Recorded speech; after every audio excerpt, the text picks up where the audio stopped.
Chapter 1 जीवों में जनन रिप्रोडक्शन इन ऑर्गेनिज्म है।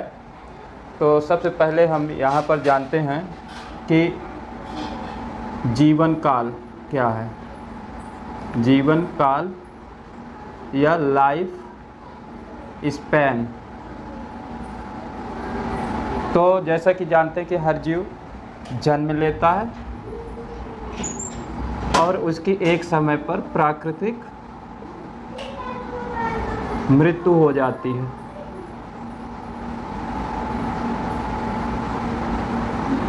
प्राकृतिक मृत्यु होती है तो उसके जन्म से प्राकृतिक मृत्यु के बीच की जो अवधि है,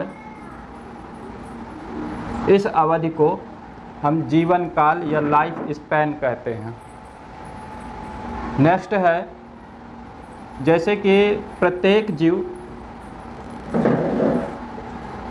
इसमें जैसे बताया गया कि प्रत्येक जीव की एक निश्चित जीवन काल होता है और उस जीवन काल के बाद उसकी प्राकृतिक मृत्यु हो जाती है। इस प्रकार से प्रत्येक जीव की प्राकृतिक मृत्यु निर्धारित है। तो इनका जब प्रत्येक जीव की मृत्यु निर्धारित है तो उसकी नेक्स्ट जनरेशन पीढ़ी, एक पीढ़ी से दूसरी पीढ़ी, ये पीढ़ी मान लो फर्स्ट हो गई और ये सेकंड, तो वन जनरेशन से नेक्स्ट जनरेशन में कैसे जाएंगे, इसका मेन कारण है यहाँ पर रिप्रोडक्शन यानी कि जनन। रिप्रोडक्शन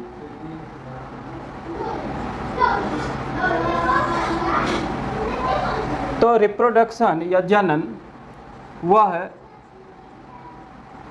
जैविक क्रिया है जिसमें कोई जीव अपने समान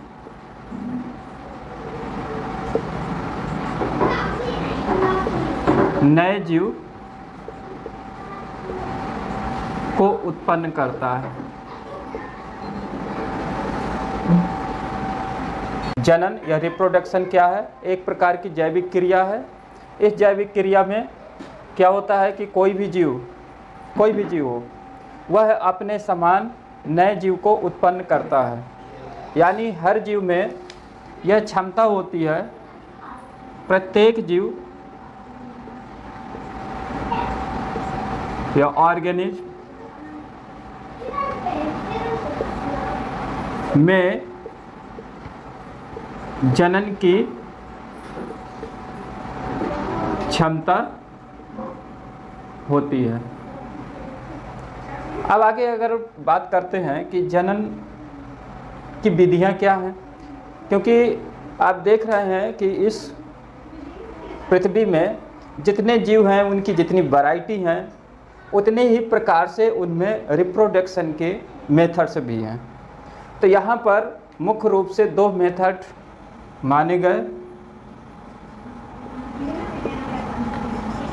जनन की विधियां।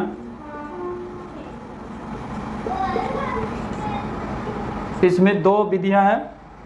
फर्स्ट है अलैंगिक जनन,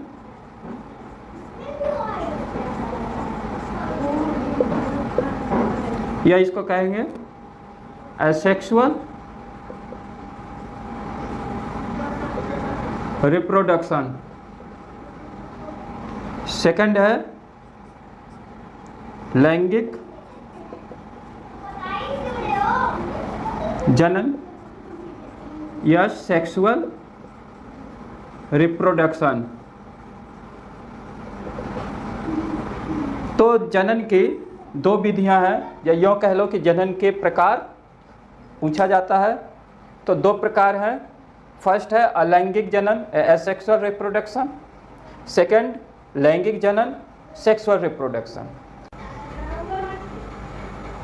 अलैंगिक जनन या एसेक्सुअल रिप्रोडक्शन, सेकंड लैंगिक जनन या सेक्सुअल रिप्रोडक्शन। अलैंगिक जनन क्या होता है? इस जनन में, इस रिप्रोडक्शन में वन ऑर्गेनिज्म होता है।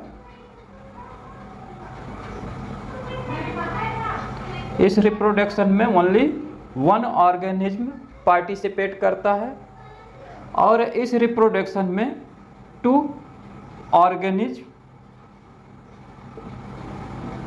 पार्टिसिपेट करते हैं।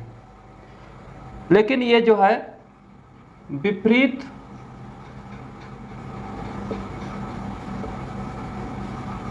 लिंग के और एक जाति के ऑर्गेनिज्म होने चाहिए। यानी अगर डेफिनेशन इनमें लिखना चाहो, अलैंगिक जनन क्या होता है? वह है विधि जिसमें एक जीव यानी ऑर्गेनिज्म,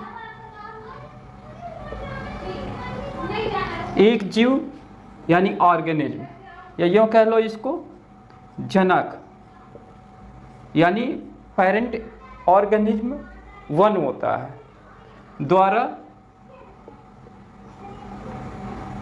नया जीव, या इसी को कहेंगे संतति, इंग्लिश में बोलते हैं इसको ऑफस्प्रिंग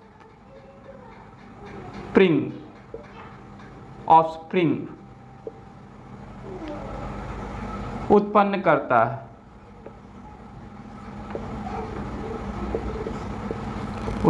करता है। यानी एसेक्सुअल रिप्रोडक्शन में केवल एक ऑर्गेनिज्म पार्टिसिपेट करेगा। इसीलिए इसको हम कह सकते हैं कि वह विधि किसकी? रिप्रोडक्शन की,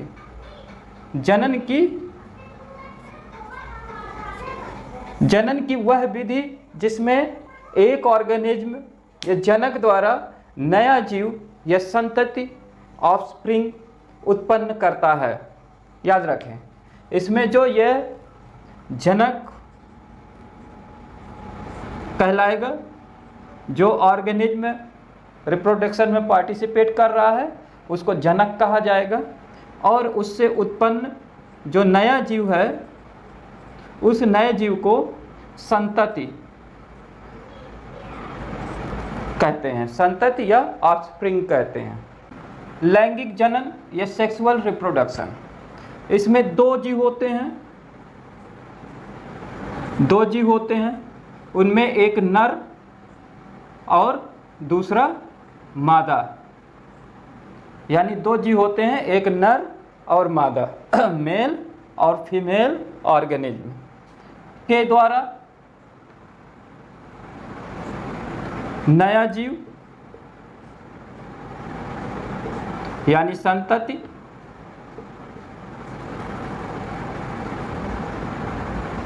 को जन्म दिया जाता है। यानी आप कह सकते हो कि लैंगिक जनन या सेक्सुअल रिप्रोडक्शन का जनन का वह मेथड है जिसमें 2 जीव मेल और फीमेल, क्योंकि अपोजिट सेक्स के होंगे, मेल फीमेल के द्वारा नया जीव को जन्म दिया जाता है। अलैंगिक जनन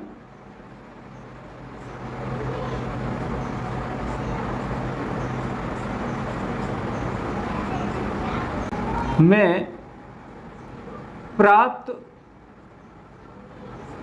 नया जीव अपने जनक के एकदम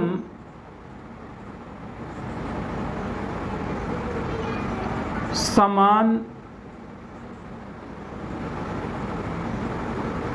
लक्षणों वाला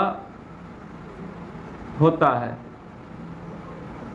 ठीक है, एक क्वेश्चन यहाँ पर आता है कि अलैंगिक जनन द्वारा उत्पन्न जीव को क्लोन क्यों कहा जाता है।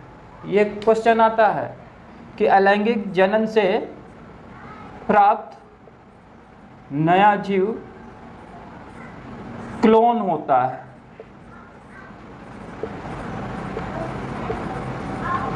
क्यों क्लोन कहा जाएगा? क्लोन जो होता है वह एक किसी जीव की फोटोकॉपी होती है, प्रति होती है। तो यहाँ पर प्राप्त जो नया जीव है वह क्लोन कहलाएगा यदि वह अपने माता पिता यानी कि जनक से जो है हूबहू उसी के समान लक्षण रख रहा है। तो यहाँ पर कह रहा है कि जो अलैंगिक जनन में प्राप्त नया जीव है वह अपने जनक के हूबहू यानी एकदम समान लक्षणों वाला होता है। क्यों समान लक्षणों वाला होता है? क्योंकि इस प्रकार के रिप्रोडक्शन में किसी प्रकार से जेनेटिक चेंजेज नहीं होते हैं और जेनेटिक चेंज न होने के कारण वो हर प्रकार से एकदम अपने माता पिता यानी जो जनक हैं उसके समान ही दिखते हैं। इसलिए इससे प्राप्त नया जीव क्लोन कहलाता है। ठीक, यानी कह सकते हो इसलिए इस विधि द्वारा प्राप्त संतति क्लोन कहलाते हैं।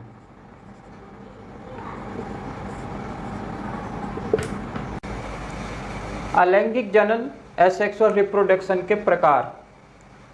अलैंगिक जनन के निम्नलिखित प्रकार हैं। 1.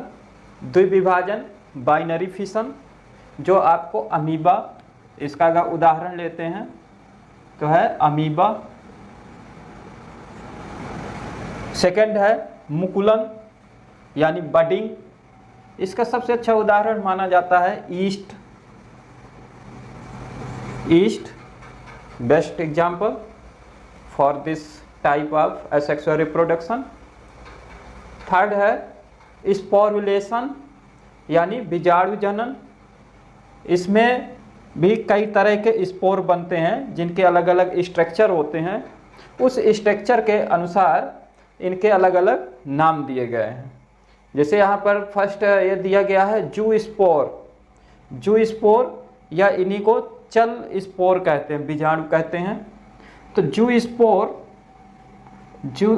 स्पोर का सबसे बढ़िया जो एग्जाम्पल है वो है क्लेमाइडोमोनास।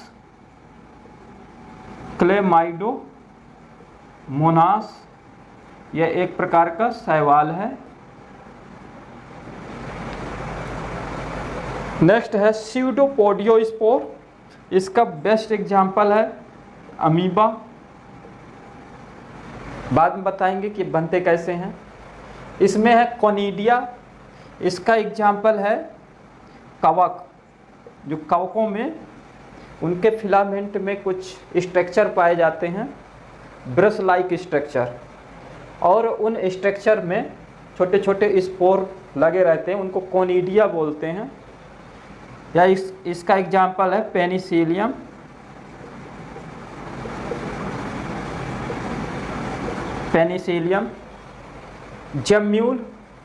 जेम्यूल ये भी एक प्रकार का बडिंग टाइप का है। इसमें एक जेम्यूल जो बनता है, जेम्यूल फॉर्मेशन,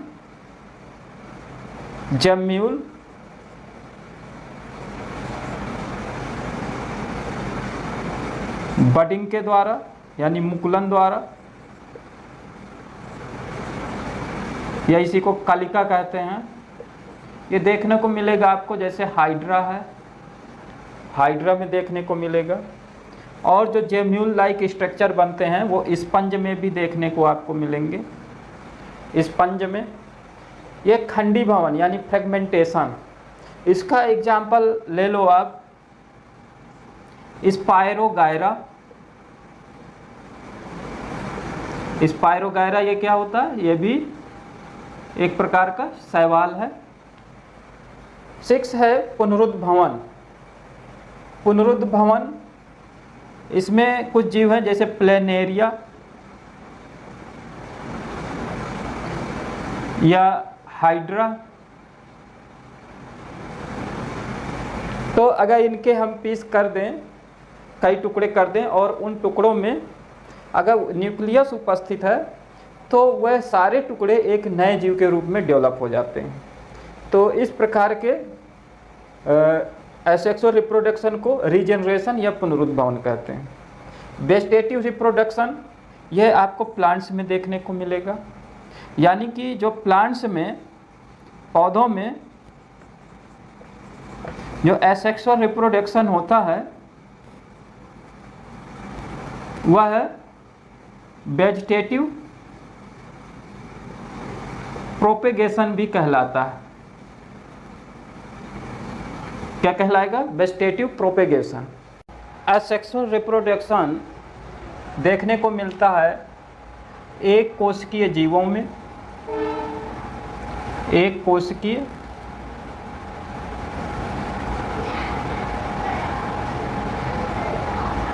जीवों में, यानी कि यूनिसेलुलर ऑर्गेनिज्म। तो एक कोशिकीय जीव यानी यूनिसेलुलर ऑर्गेनिज्म में एसेक्सुअल रिप्रोडक्शन देखने को मिलता है। इसमें आते हैं आपके प्रोटिस्टा, मोनेरा। प्रोटिस्टा का एक जो उदाहरण है amoeba, paramecium,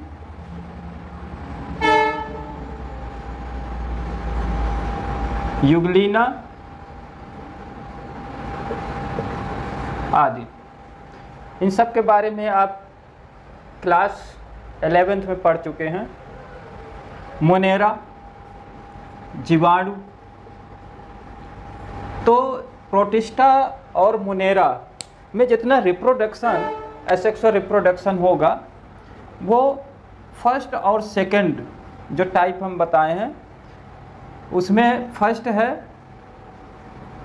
binary fission, binary fission या द्विविभाजन। तो द्विविभाजन द्वारा होता है। अब द्विविभाजन है क्या? द्विविभाजन में होता क्या है कि जो सेल है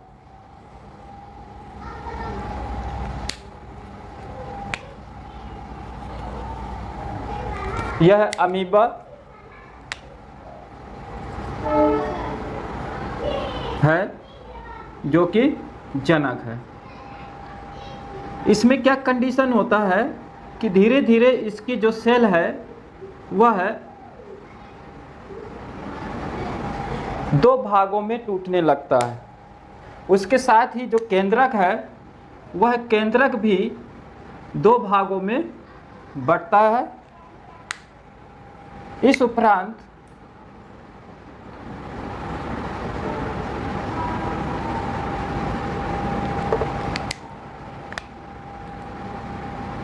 दो नई कोशिकाएं प्राप्त होती हैं, दो नए जीव प्राप्त हो जाते हैं।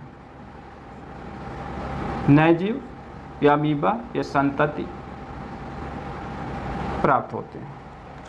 अब जो इसमें जो आप देखें कि केंद्रक दो भागों में टूटने लगता है, उसके साथ ही पूरी जो कोशिका है वो भी दो भागों में टूटने लगती है और बराबर बराबर दो भागों में टूटकर अलग हो जाते हैं। ये दोनों भाग नए जीव के रूप में परिवर्तित हो जाते हैं। तो इस प्रकार का जो रिप्रोडक्शन है वो बाइनरी फिशन या द्विविभाजन कहलाता है। इसमें जो केंद्रक दो भागों में टूट रहा है इस विधि को हम कहते हैं समसूत्री विभाजन। समसूत्री विभाजन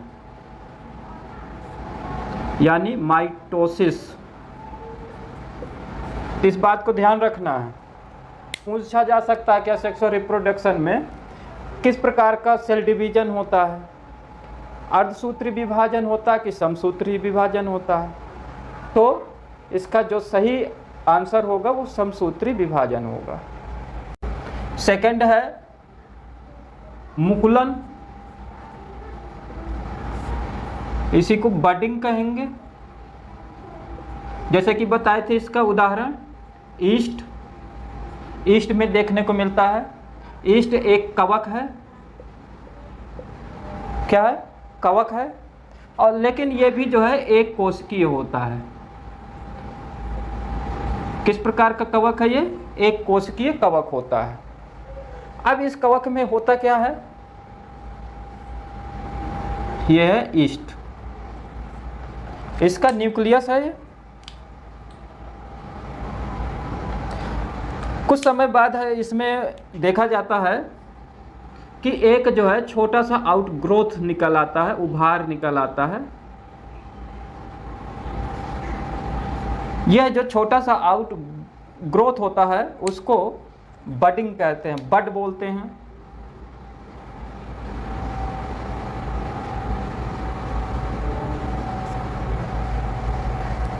तो ईस्ट की कोशिका में एक छोटा सा उभार निकलता है। यह उभार धीरे धीरे बड़ा होता जाता है और एक समय के बाद इस उभार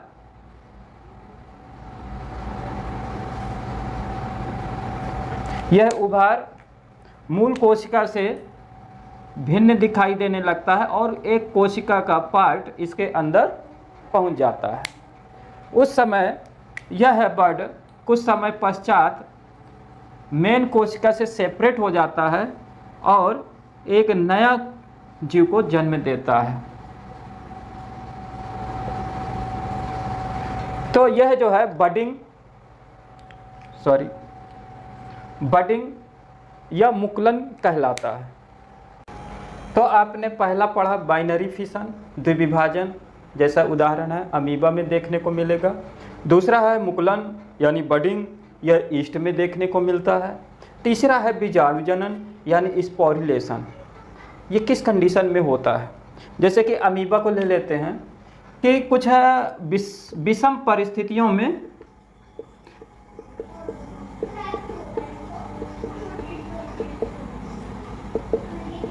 जैसा कि हम जानते हैं कि हर जो जीव है उसकी जब अनुकूल परिस्थितियां होती हैं तो वो अच्छी प्रकार से फलीभूत होता है, लेकिन जब विपरीत परिस्थितियां होती हैं तो उसके अंदर उसको सरवाइव करना पड़ेगा उसमें।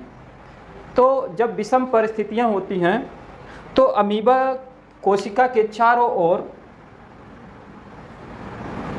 जो अमीबा कोशिका है इसके चारों ओर एक हार्ड यानी त्रिस्तरीय दृढ़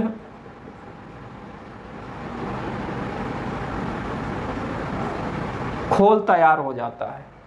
जब इस प्रकार का खोल तैयार हो जाता है तो उस समय इस स्ट्रक्चर को हम सिस्ट कहते हैं और यह सिस्ट काफ़ी लंबे समय तक निष्क्रिय जीव की भांति पड़ा रहता है। फिर जब कुछ अनुकूल परिस्थितियां आती हैं उस समय इसके अंदर की जो कोशिका है, कोशिका द्रव्य है, उसमें लगातार समसूत्री विभाजन होता रहता है, समसूत्री विभाजन होता रहता है। इस समसूत्री विभाजन के कारण इसके अंदर बहुत से छोटे छोटे स्ट्रक्चर तैयार हो जाते हैं। जो ये छोटे छोटे स्ट्रक्चर तैयार होते हैं इनको स्पोर कहते हैं और इन स्पोर का जो निर्माण है वह स्पोरुलेशन कहलाता है यानी बीजाणु जनन कहलाता है। अब जो ये स्पोर हैं ये अलग अलग ऑर्गेनिज्म के लिए अलग अलग संरचना वाले होते हैं, तो उनके संरचना के अनुसार इनके अलग अलग नाम दिए गए हैं। जैसे अमीबा है, अमीबा का जो स्पोर तैयार होता है, अमीबा का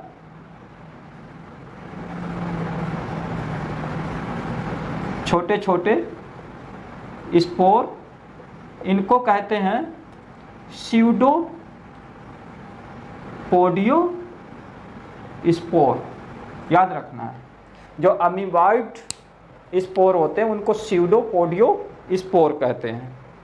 तो जैसा कि हमने बताया कि इन स्पोर्स के जो अलग अलग ऑर्गेनिज्म हैं, एक कोशिकीय ऑर्गेनिज्म होते हैं यूनिसेलुलर ऑर्गेनिज्म, उनके जो स्पोर्स बनते हैं वो उनके भिन्न स्ट्रक्चर के होते हैं, तो उनके स्ट्रक्चर के अनुसार उनके अलग अलग नाम भी बताए गए। जैसे यहाँ फर्स्ट जो बताए हम स्यूडोपोडियोस्पोर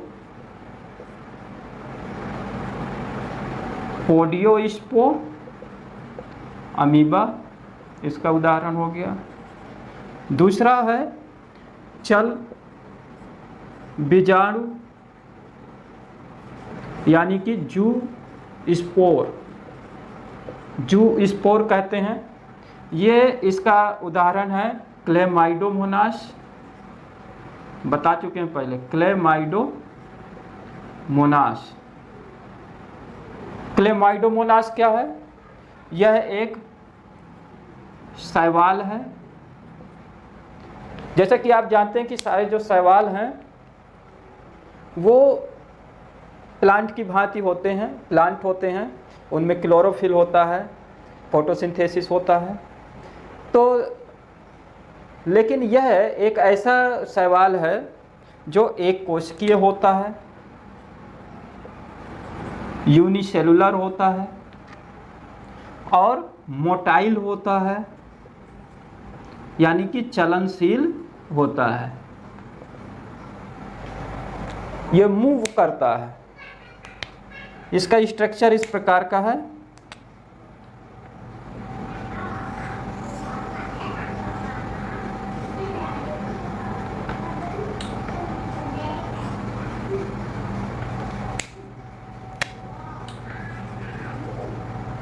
इस प्रकार का स्ट्रक्चर होता है।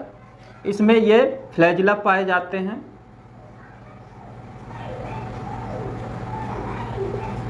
इन फ्लैजिला की सहायता से यह मूवमेंट करता है। तो इसमें जो स्पोर तैयार होते हैं वो मोटाइल होते हैं, यानी कि इसके स्पोर जो रहते हैं वो इस प्रकार के रहेंगे।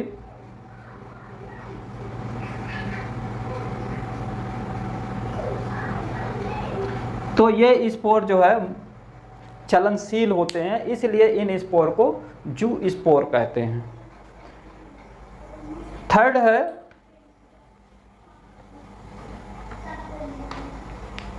कोनिडिया।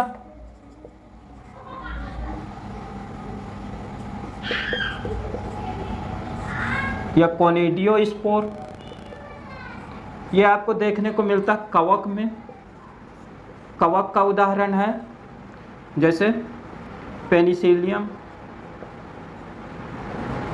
पेनिसिलियम, पेनिसिलियम, जैसे कि ये स्ट्रक्चर आपको देखने को मिलेगा।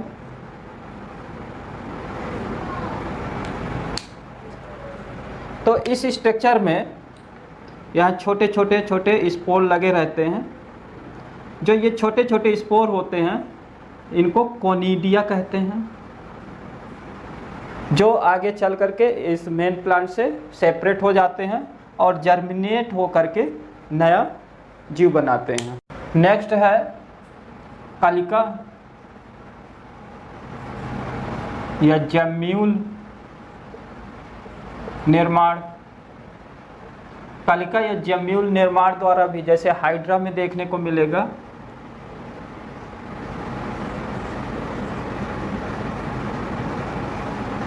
तो हाइड्रा में क्या होता है कि इसमें एक छोटा सा आउटग्रोथ निकलता है। यह आउटग्रोथ धीरे धीरे बड़ा होता जाता है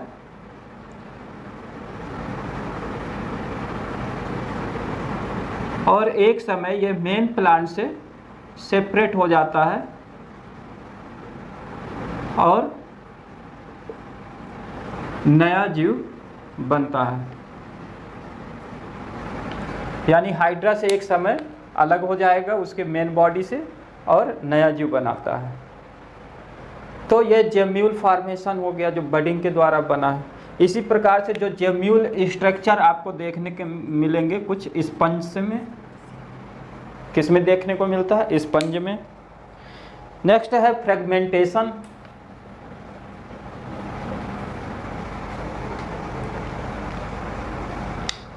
जनन, खंडीभवन। इसका मुख्य उदाहरण है स्पायरोगायरा,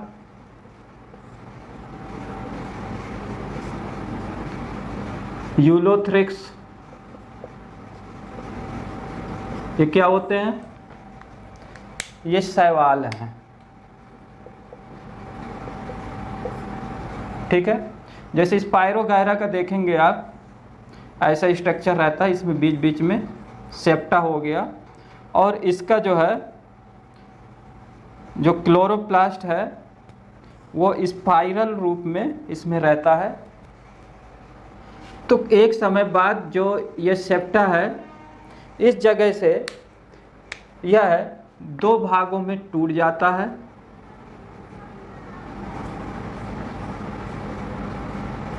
और ये जो दोनों पार्ट हैं नए स्पाइरोगायरा के रूप में तैयार हो जाते हैं।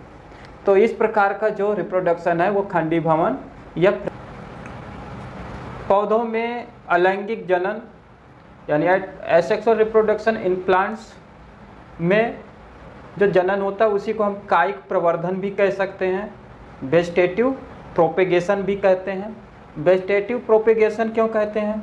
क्योंकि जो इस प्रकार का रिप्रोडक्शन है वह पौधे के कायिक अंगों जैसे कि जड़, तना तथा पत्तियों द्वारा होता है, यानी जड़ और तना पत्तियों के द्वारा नए प्लांट उत्पन्न किए जा सकते हैं। जो वेजिटेटिव रिप्रोडक्शन है यानी वेजिटेटिव प्रोपेगेशन है वो 2 प्रकार का है, प्राकृतिक कायिक प्रवर्धन नेचुरल वेजिटेटिव प्रोपेगेशन, सेकंड है कृत्रिम कायिक प्रवर्धन यानी कि आर्टिफिशियल वेजिटेटिव प्रोपेगेशन। अभी हम पढ़ रहे हैं प्राकृतिक कायिक प्रवर्धन नेचुरल वेजिटेटिव प्रोपेगेशन। तो प्राकृतिक कायिक प्रवर्धन जो होगा वह जड़, तना, पत्तियों द्वारा होता है। इसमें सबसे ज़्यादा टाइप तना के पाए गए हैं कि जैसे कि आप देख रहे हो कंद या ट्यूबर, इसका एग्जाम्पल है पोटैटो यानी कि आलू। आप आलू में देखते हो कि आलू का जो स्ट्रक्चर होता है ध्यान से देखोगे तो आलू में एक छोटे छोटे से स्ट्रक्चर आपको दिखाई देंगे। इन छोटे छोटे स्ट्रक्चर को आई बोलते हैं यानी कि आँख कहते हैं। एक समय बाद क्या होता है कि यदि हम इस आलू के हम इतने पीस कर दें कि हर पीस पर कम से कम एक आई हो और इसको मृदा में दबा देते हैं तो कुछ समय पश्चात इस आई से एक छोटा सा पौधा प्राप्त होता है।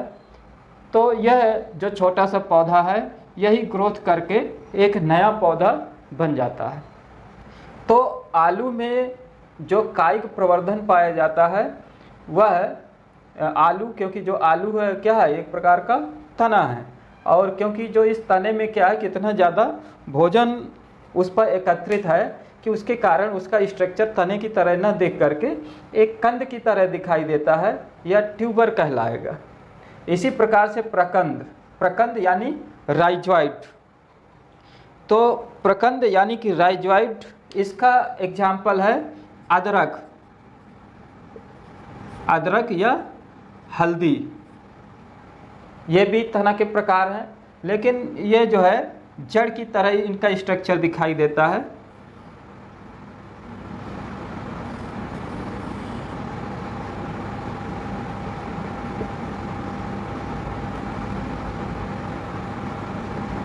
आप अदरक को इस प्रकार से देखते होंगे।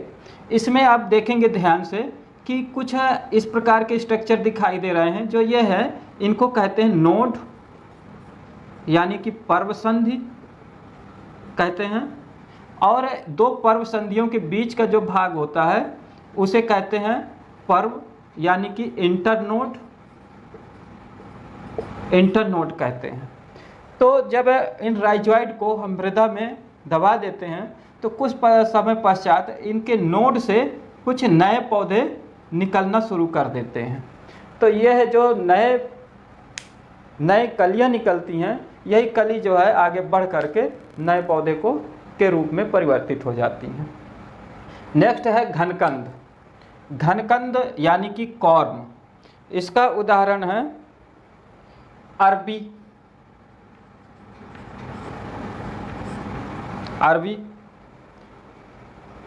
केसर। इसी प्रकार से जो सल्ककंद यानी बल्ब, इनके उदाहरण हैं प्याज, एलियम सीपा, लहसुन,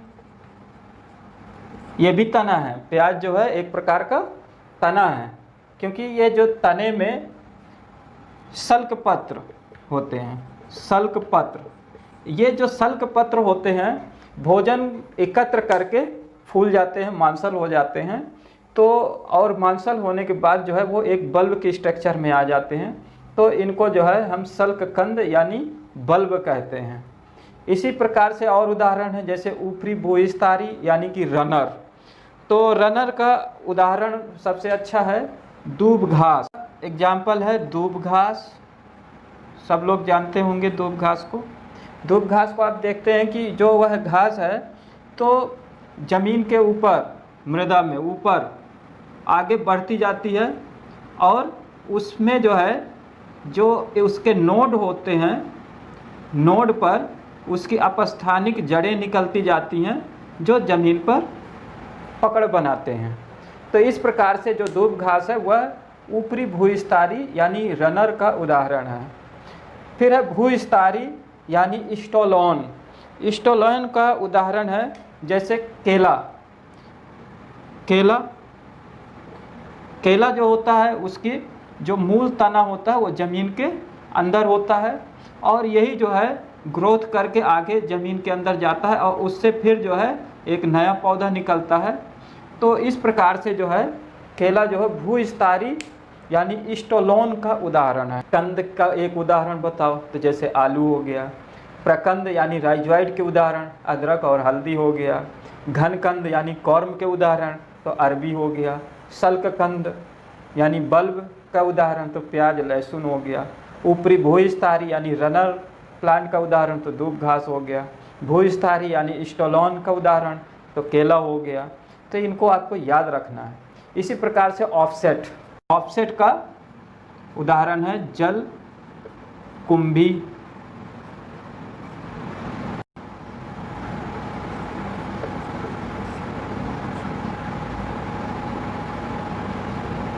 मिंट, ये इसके उदाहरण है। जड़ों द्वारा भी कुछ पौधों में कायिक प्रवर्धन होता है, आप उसके जड़ से जो है हो जाएगा, जैसे कि शीशम,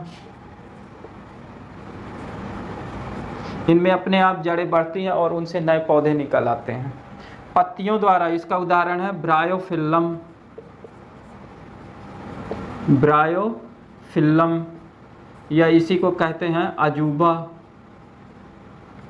तो अजूबा बहुत बढ़िया इसका उदाहरण है। इसकी जो पत्ती होती है स्थान पर पड़ी रहे तो कुछ समय बाद इसकी पत्ती से जो है छोटे छोटे बड निकल आते हैं, छोटे छोटे पौधों की कलियां निकल आती हैं और जो पृथक होकर के इससे नए पौधे का रूप ले लेते हैं। तो ब्रायोफिल्लम यानी अजूबा ये पत्ती द्वारा कायिक प्रवर्धन का एक अच्छा उदाहरण। तो कायिक प्रवर्धन जैसा कि हम जानते हैं कि ये दो प्रकार का है, प्राकृतिक कायिक प्रवर्धन और कृत्रिम कायिक प्रवर्धन। अभी हमने पढ़ा है प्राकृतिक कायिक प्रवर्धन के बारे में और कितने प्रकार से होता है। अब पढ़ते हैं कृत्रिम कायिक प्रवर्धन। जो कृत्रिम कायिक प्रवर्धन है उसके निम्नलिखित प्रकार हैं। फर्स्ट है कलम लगाना यानी कि कटिंग। सेकंड है दाब कलम लगाना यानी लेयरिंग। इसके दो मेथड हैं, माउंड लेयरिंग और एयर लेयरिंग, या इसी को बूटी लगाना कहते हैं। थर्ड है ग्राफ्टिंग, ग्राफ्टिंग करना, और ग्राफ्टिंग के अंतर्गत निम्नलिखित प्रकार हैं स्प्लाइसिंग यानी सिंपल, टैंगवेट, वेब, साइड क्लेफ्ट, क्लेफ्ट। इनके बारे में अब पढ़ते हैं डिटेल से। जो कलम लगाना है इसके जो है क्या होता है कि तना का जो है जिस प्लांट का कलम लगाना हो तो उसके जो है तने को जो है हम कुछ तिरछे टाइप से काट देते हैं, जैसे कलम बनी होती है उस प्रकार से काट देते हैं और इसका कुछ पोर्शन इसमें मृदा के अंदर लगा देते हैं और नमी रखते हैं। लेकिन ये याद रखना है कि इस जो ये है पीस बनाए हैं, हम कलम बनाए हैं, इस कलम में जो है कुछ नोड होने चाहिए और उन पे छोटी कली होनी चाहिए। तो कुछ समय पश्चात ये कलियां जो है नए पौधे के रूप में परिवर्तित हो जाती हैं। तो यह है कलम लगाना। इसके मेथड में हम लेते हैं सबसे ज़्यादा तो लोग यूज करते हैं गुलाब के लिए। गुलाब है, गन्ना है, अंगूर है, अमरूद है। तो इन सब का जो है आप कलम लगा करके जो है नए पौधे को तैयार कर सकते हो। दूसरा है दाब यानी कलम लगाना। दाब यानी कि कलम लगाना। तो आप इस कलम में तो पढ़े हो कि उसके पहले जो है हम पीस बना लेते हैं तना के और उसको फिर रोपित कर देते हैं। लेकिन इस मेथड में उसके तना को पहले काट करके पीस नहीं बनाने हैं। उसे क्या करते हैं, उसे पहले प्लांट में ही लगा रहने देते हैं। जैसे कोई प्लांट है और इसकी जो ये डाल है तो उसकी टहनी को हम झुका करके ज़मीन में ले जाते हैं और उसे में मिट्टी में दबा देते हैं और उस पर नमी रखते हैं। कुछ समय पश्चात इसमें जड़ें आ जाएंगी और उसके बाद इसको इधर से काट करके यह नया पौधा के रूप में यूज किया जा सकता है। तो यह कहलाता है लेयरिंग करना यानी दाब कलम लगाना। तो जब इस प्रकार का मेथड यूज किया जाता है तो उसे कहते हैं माउंड यानी कि माउंड लेयरिंग कहलाएगा ये। और जो दूसरा प्रकार है एयर यानी गुटी लगाना। इसमें जैसे अमरूद वगैरह है, अमरूद है, नींबू है, उसमें आप गुटी के माध्यम से भी जो है उसके पौधे तैयार कर सकते हो।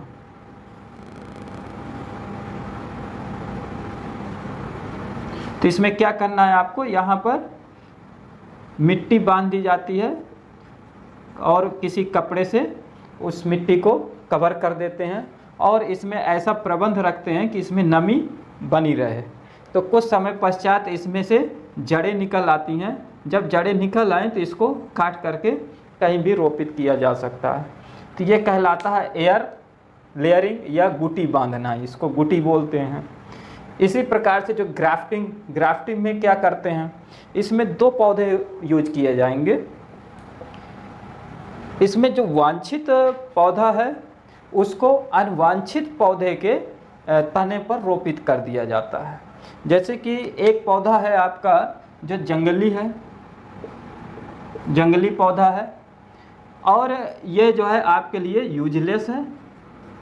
और जो दूसरा पौधा है जो उपयोगी है, तो हम क्या करेंगे कि इस उपयोगी पौधे को हम इस जंगली पौधे के तने पर रोपित कर दें, तो वो कहलाता है ग्राफ्टिंग।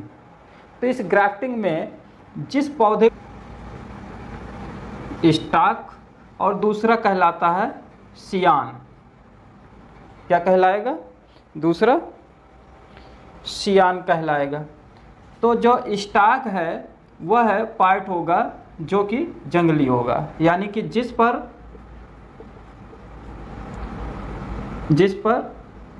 पौधा रोपित करना है, रोपित करना वो क्या कहलाएगा? स्टॉक कहलाएगा, स्टॉक। और जिस पौधे को लगाना है सियान क्या होगा? जिस पौधे को तैयार करना है वो कहलाएगा सियान। तो यहाँ पर सियान को किसी जंगली पौधे के स्टेम में रोपित कर दिया जाता है। तो इस मेथड को कहा जाता है ग्राफ्टिंग। तो ग्राफ्टिंग में अब ये आता है स्प्लाइसिंग सिंपल, यानी कि इसमें दोनों पौधे हैं, उन दोनों पौधे के टहनियों को क्या करते हैं, थोड़ा सा उनका छिलका निकाल देते हैं और उन्हें आपस में जोड़ करके बांध देते हैं। तो कुछ समय पश्चात उनके जो कैम्बियम है वो आपस में जुड़ जाते हैं। इसके बाद जो वांछनीय पौधा है उसके जड़ की तरफ से उसको काट देते हैं और वह जो है जंगली पौधे के तने पर लग जाता है। विप में आपको दो कलम लेनी है। ये मान लो सियान है, इसका जो है एक कलम बना लेनी है तिरछा कट वाला, और दूसरा जो है जो स्टॉक है उसको भी इसी प्रकार की कटिंग में ले लेना है और इन दोनों को आपस में जोड़ करके बांध देना। कुछ समय पश्चात इन दोनों के कैम्बियम एक दूसरे से जुड़ जाएंगे और स्टॉक पर स्यान तैयार हो जाएगा। होगा क्लेफ्ट में 2 खांचा बनेंगे। मान लो ये स्टॉक है, इस पर हमने यहाँ पर एक खांचा बना दिया है और इसी के तरह का स्यान पर खांचा बना लेना है और इसको इसमें फिट करके बांध दिया जाएगा।